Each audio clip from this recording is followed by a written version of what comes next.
If n equals to square root of 3h over 2, express h in terms of n. Solution. We have n to be equals to square root of 3h over 2.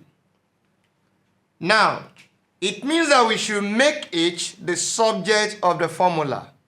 The letter you want to make the subject of the formula is inside the square root.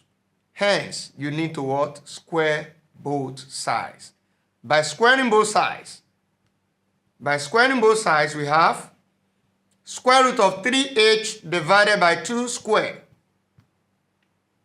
Now we have n square equals to what? These two we have fed both numerator and denominator, don't forget.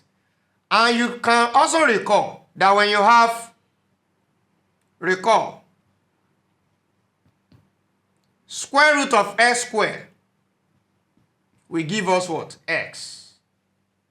Because square root of s times square root of s will give us square root of x squared, and that will give us x. So it means that these two go with the square root to give x. The same approach here, these two will go with the square root. Then we have 3h over 2. So 3h over 2. And this n square we have here is like n square over what? Over 1. So the next thing for us to do is to cross multiply.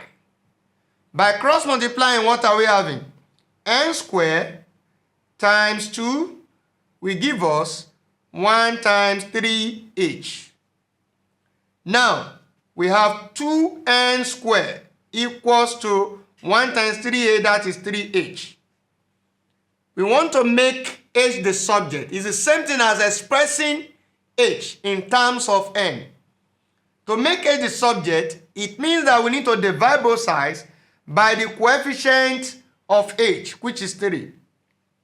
2n squared divided by 3 equals to 3h divided by 3. 3 here 1, 3 here 1. Then what is h? H equals to what? 2n squared. 2n squared.